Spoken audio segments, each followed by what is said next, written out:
मैं शैलेश, राज्य स्तरीय मास्टर ट्रेनर, बिहार राज्य आपदा प्रबंधन प्राधिकार, मुख्यमंत्री विद्यालय सुरक्षा कार्यक्रम के अंतर्गत आज लेकर आया हूं फरवरी माह का प्रथम शनिवार भूकंप से खतरे एवं बचाव के बारे में जानकारी, साथ ही साथ मॉक ड्रिल। भूकंप एक ऐसी प्राकृतिक आपदा है जो बिना बताए आती है, अर्थात भूकंप आने की कोई पूर्व सूचना नहीं होती है। ऐसी स्थिति में जब हम अभ्यास यानी कि मॉक ड्रिल के माध्यम से अपने आप को तैयार रखेंगे तो सुनिश्चित ही भूकंप के आने पर हम अपने आप को सुरक्षित कर सकेंगे। भूकंप के संदर्भ में 3 परिस्थितियां होती हैं। पहला, भूकंप आने से पूर्व, और दूसरा भूकंप आने के दौरान, और तीसरा होता है भूकंप के पश्चात। हमें इन 3 परिस्थितियों में क्या करें और क्या न करें के बारे में जानकारी रखनी चाहिए। भूकंप आने से पूर्व हमें भूकंप से संबंधित मॉक ड्रिल अर्थात झुको, ढको और पकड़ो का निरंतर अभ्यास करना चाहिए। घरों के अंदर रखे सामानों को मजबूती से बांध कर रखना चाहिए। भूकंप से कोई नुकसान नहीं होता है, बल्कि भूकंप के दौरान धरती के हिलने से हमारे घरों, विद्यालयों की जो संरचना हिलती है, उसके कारण अंदर रखे सामानों के गिरने से हमें नुकसान होता है। घरों को भूकंप रोधी बनाना चाहिए। भूकंप के दौरान धरती के हिलने से मकानों के गिरने का भी खतरा रहता है। अब भूकंप के दौरान हमें क्या करना चाहिए? तो भूकंप के समय हमें भगदड़ नहीं मचानी चाहिए। हमें मजबूत टेबल, फर्नीचर के नीचे बैठकर छिप जाना चाहिए। भूकंप के मूल मंत्र झुको, ढको और पकड़ो की प्रक्रिया अपनानी चाहिए। झटके आने तक हमें घर के अंदर ही रहना चाहिए। अगर हम बिस्तर के ऊपर हैं तो भी हमें सिर को सबसे पहले बचाने के लिए तकिए को सिर के ऊपर रख लेना चाहिए। अगर हम स्कूल में हैं तो बैग से अपने सिर को ढक लेना चाहिए। अगर हम घर में हैं तो किसी अन्य जगह हैं तो वहां हमारे आसपास कोई साधन नहीं है तो हमें हाथों को मोड़कर सिर को ढक लेना चाहिए। अगर हम गाड़ी के अंदर हैं तो गाड़ी को किनारे खड़ा कर देना चाहिए। ऐसे समय में अगर हम पुल के ऊपर हैं तो पुल के ऊपर से जल्दी से निकलने का प्रयास करना चाहिए। फ्लाईओवर, ऊंची बिल्डिंग, बड़े पेड़, टेलीफोन के खंभे एवं बिजली के तार आदि से दूर रहना चाहिए।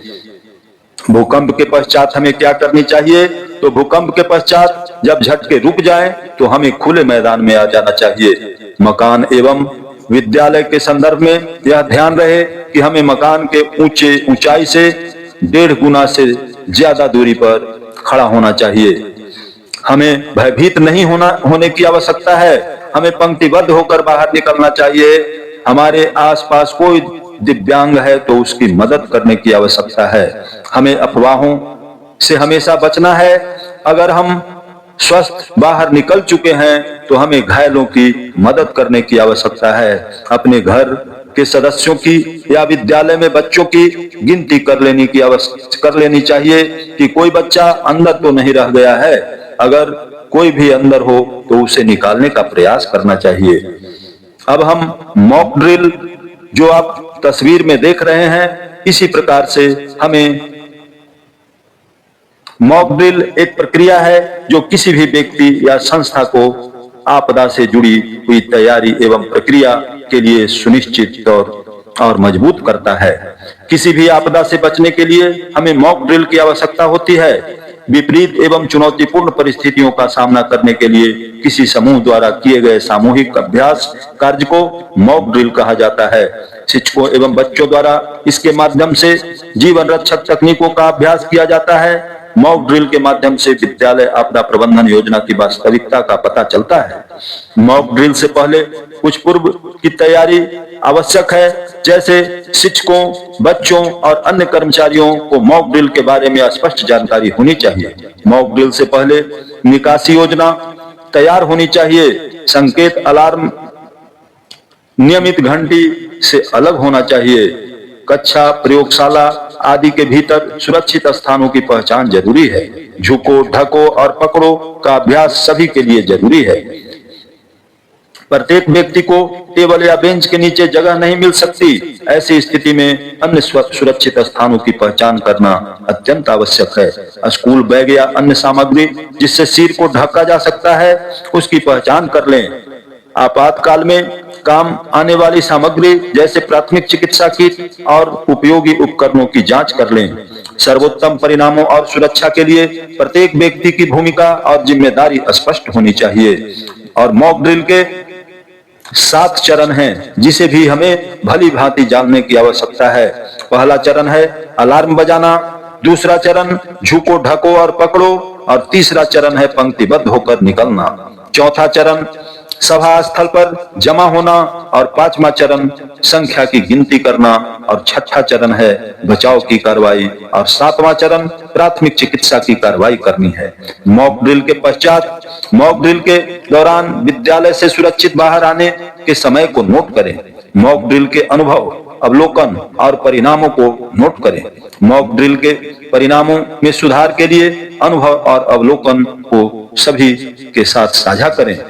इसी प्रकार से हम भूकंप से होने वाले खतरे को कम कर सकते हैं, बिल्कुल इसे खत्म नहीं कर सकते हैं। तो शिक्षक साथियों, आप सभी से करबद्ध निवेदन है कि इस वीडियो को अधिक से अधिक अपने दोस्तों, शिक्षक साथियों के साथ साझा करें, जिससे कि भूकंप से बचाव के संदर्भ में इस जानकारी को, जो कि बिहार राज्य आपदा प्रबंधन प्राधिकार द्वारा प्रत्येक विद्यालय में हर एक शनिवार को एक नए गतिविधि के साथ मैं आपके साथ उपस्थित होता हूं। तो इस वीडियो को साझा करते हुए आप शिक्षकों को, बच्चों को प्रेरित करें कि आप अधिक से अधिक बचाव के में सहभागी बन सकें।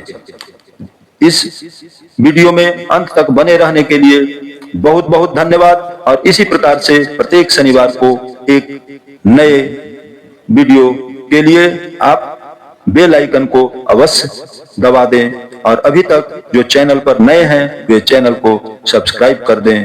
धन्यवाद।